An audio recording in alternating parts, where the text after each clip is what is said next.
即係咧，頭先大家去做運動啦，咁啊，我去嘗試解釋外運同內運嘅分別。咁就如果從西方嘅角度咧，你係做運動嗰陣時候咧，你因為你外邊嘅運動啊，即係心肺功能啊，或者係 stamina 啊，即係仲有係爆發力啊，呢啲鍛鍊咧，都係外運嚟嘅，因為你係見得到嘅。咁啊，當我哋做呢啲外運嗰陣時候咧，間接上會帶引我哋裏邊都會做運動嘅噃。咁所以咧，基本上即係做運動係會健康嘅原因咧，就係因為內運就唔係外運啊。因為外運都係build up下啲肌肉啊，即係心肺功能啊，可能你柔軟啲啊，皮膚靚啲。但係主要令到我哋健康嘅係內運啊。咁所以咧，喺我哋太極嚟講咧，我哋着重內邊嘅運動啊，內運就唔係外運啊。所以我哋嘅動作係好少嘅，但係咧反而我哋着重內運嘅。好啦，咁嗱，既然你有個咁樣嘅概念咧，有句説話咧你就會容易啲明啦，係啦。你會見嗰啲拳師啊、老師傅啊，就算可能喺其他地方，你有機會都聽過人講句呢個説話嘅咧，就係練拳不練功，到老一場空啊！就佢所謂嘅功就係咩咧？功就係內功啦，就係內運啦。拳係咩咧？就係外運，因為你打boxing啫嘛嚇。咁所以咧，如果你淨係練拳，齋練拳而唔練功嘅話咧，你就到老一場空，因為咧你只係練咗個軀殼出嚟，但係實質上你個健康咧係冇乜 improvement 嘅，係啦。最重要嘅咧，你係要練功嘅嚇。咁所以咧喺即係武術界又好或者係有啲老人家佢亦都明白呢個道理咧，佢話練功咧就係練呢種功啦就係裏邊嘅運動啊。好啦，咁點解我花時間喺度講呢啲嘢咧？因為咧我發現原來咧咁樣講係容易啲明白嘅對呢段嘅經文咧，咁如果你有呢個基本概念咧，呢段經文就好容易明㗎啦咁咧就話咩咧即係差唔多到尾㗎啦下次就係大結局㗎啦好咁所以咧就所以都啲句都唔簡單嘅咁頭先我講過啦聖經嘅深度咧真係匪夷所思嘅你冇諗過原來功夫都可以用得着嘅喎。好，佢講咩咧？佢話即係馬太福音啦，第7章21節，佢話凡稱呼我主啊主啊的人不能都進天國，唯獨遵行我天父旨意的人才能進去。哇！當那日必有許多人對我說：主啊主啊，我們不是奉你嘅名傳道，奉你嘅名趕鬼，奉你嘅名行許多嘅異能嗎？佢就話明明地告訴他們說：我從來不認識你們，你們這些作惡的人離開我吧咁樣。哇！仲要俾人鬧添好啦。咁咧就要拆解少少啦因為如果我唔將佢提出嚟咧，你冇咁容易明嘅咁所以咧裏邊有兩個相對應嘅字眼就係佢話旨意另外一個就話作惡咁所以咧就不過咧好多人一讀到話唯獨遵行我天父旨意嘅人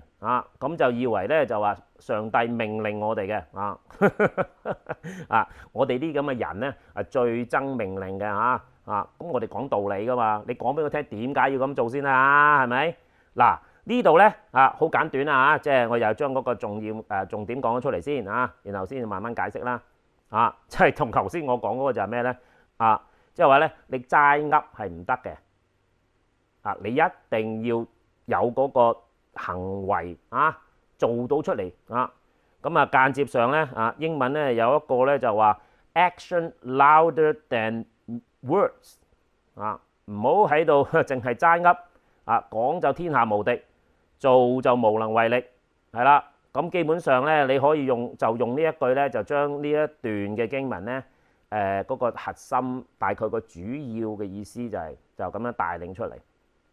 咁佢呢度咁當然啦，咁啊一陣間我會講到旨意同埋作惡嗰度啦。點解會講到作惡嘅咧嚇？咁奇怪嘅咧咁啊好快啊！咁啊我盡簡短咁同大家介紹下啦，就係第一件事咧我哋即係其實練拳不練功嘅道路一場空。咁調翻轉頭，咁嗰啲人唔係練功而練拳嘅人，練咗啲咩咧？都有啲好處，但係呢個唔係練功夫嘅核心意義。好多人只係得個外表去做一啲表面上嘅工作，但係佢唔明白背後真正嘅意義。咁呢個咧就事倍功半啦。咁呢度經文講咗咩咧？其實我哋要調翻轉頭。原來咧，我哋係練裏邊緊要過練外邊嘅，呢個緊要嗱，呢個就係我哋練功夫嘅核心意義。如果大家明白嘅話，原來係因為我哋練好個內裏邊嘅血液循環內臟有調息，咁我哋人就健康啦。咁樣嚟練咁就有啲意義啦就唔係話一個齋練而唔知練乜咁當然咁亦都有啲老師傅咧就係叫你淨係齋練嘅啫因為咧師傅通常都未必唔係話我師傅即係我話好多師傅齋噏嘅啫噏咗聰明嘅徒弟就唔使解佢都明，蠢嘅徒弟我解你都唔明，咁所以咧不如你哋自己慢慢練練到你自己開竅為止咁咧我就另外一種師傅，我就解到你明，等你明白點解你做嗰啲嘢因為咧我最憎咧就做埋啲嘢，我又唔知點解但係我係要跟住做，我又做得唔好咁啊揾嚟搞啦，係咪咁所以咧我係呢個就呢個人嘅性格係怪怪地嘅你叫我做咧唔該你解釋清楚點解咁樣做，對乜嘢有好處咁樣，所以咧我就包拗頸嘅。咁所以咧亦都係呢個原因啦咁我將太極嗰啲嘢咧就搞得清清楚楚嘅教俾大家。咁調翻轉頭聖經亦都係我搞得清清楚楚就教俾大家好啦，咁所以咧你一定要明白佢背後嘅意義咁所以咧呢度經文講就話要遵行我天父嘅旨意嘅人才能進去嘅意思，就話佢哋揾到點解佢要有呢個宗教行為啦。有宗教行為唔代表你得救。你一定要從嗰個宗教行為裏邊，你揾到點解你咁做。如果即係話，如果你有心去即係追求上帝尋求上帝其實嗰個旨意我好快咁講一講啦即係好簡單嚟講就係其實做人好簡單嘅啫，愛人如己差唔多咧，將聖經大部分嘅真理全部含喺呢幾個字上面愛人如己。哇！講就容易。做就你試下俾我睇。咁如果你發現咧，你做愛人如己唔係好似好得咁樣喎因為咧，當你有利益衝突嗰陣時候，你就會知道愛人如己係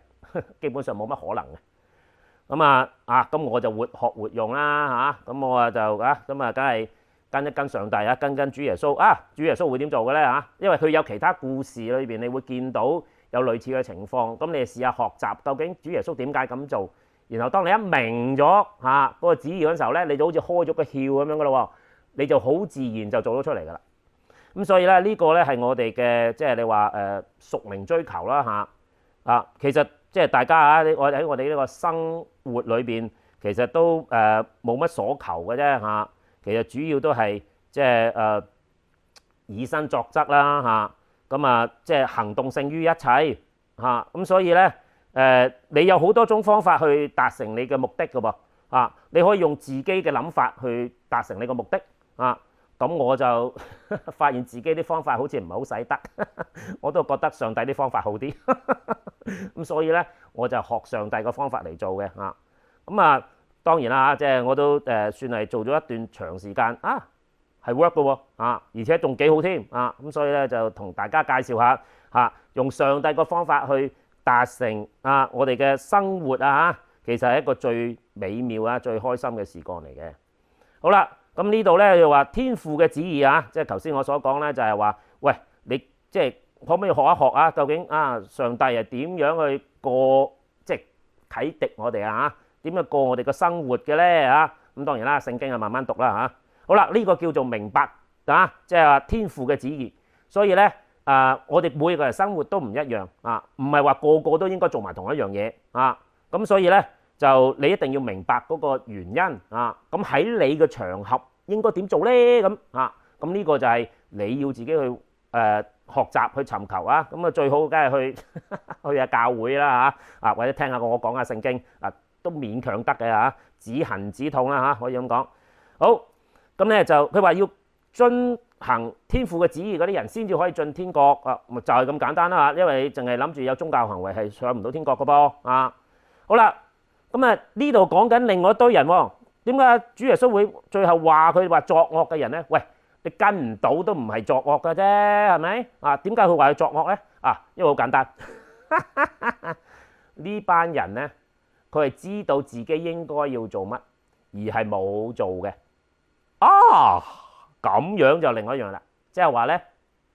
知法犯法係咪作惡咧？嗱，你話你唔識法律，你做咗你唔知，咁都情有可原啊，就唔係呢一隻。佢呢度嗰啲人咧啊，一路以嚟啊，其實當主耶穌啊登山寶訓同一大班人講嘢嗰時候咧，裏邊係有啲叫做文士或者係佢哋係宗教領袖嚟㗎嚇，佢唔係普通人嚟㗎。嗰啲人係知道上帝嘅旨意嘅，但係佢哋冇跟住做，而且唔跟住做都好，仲要扮話跟住做。咁我問你，佢哋喺度做乜嘢？梗係掠水啦！咁呢班咁嘅掠水友啊，咁就咁又唔係仲係作惡咁，所以咧主耶穌就鬧鬼佢哋，喂，你哋唔好作惡啊！你因為點解咧？第一，原本嗰個信仰嘅好簡單，點解你搞到咁複雜啊？呢個 number one 啊，呢個亦都係我自己嘅親身經歷，就係話咧老實講啊，即係我諗都可以算係一個表者嘅，就係啊，我好明白大家點解你唔信主或者唔去教會嘅喎啊，因為咧你係聽到好多啲古靈精怪嘢，又唔知係做乜啊，仲可能你會見過一啲你曾經去過教會啊但係你見到啲唔應該見到嘅嘢啊，唔係唔應該見到嘅意思，即係話你見到啲唔係太好嘅嘢啊。咁其實咧喺我身邊咧就都有好多呢啲曾經去過教會，但係咧佢唔明白，亦都可能見到啲唔係太好嘅事幹，就影響咗佢對呢個即係聖經啊呢個真理咧就有個阻擋啦，變成嗱咁呢啲咧真係作惡啦。嗱，我唔知嗰啲人係乜啊嚇咁啊，但係其實我身邊又唔知點解喎，我有好多呢啲咁嘅朋友，佢讀聖經時間長過我㗎喎啊。咁到最後就因為啊，即係你知啊，我個性格就即係打爛沙盤啊問到篤我就即係轉聖經就轉咗好耐啦啊。咁我原來咁我明咗，其實好簡單嘅啫啊，愛人如己嘅咋啊，就係咁簡單。你點樣做啊？呢個就係藝術啦。咁所以咧，當我解釋清楚，原來係咁樣㗎，基督徒係啊係就係咁簡單嘅。咁樣咁啊信得無妨啦，係咪啊？咁所以咧就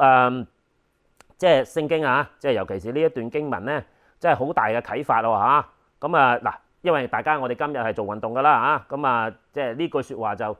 可以將呢一段經文大概嘅意思講出嚟，就係咩咧？練拳不練功，道路一場空啊！即係話咧，你去咗教會10幾年啊，如果你唔明白佢教會嘅意義咧 ，well 冇乜意義㗎啊！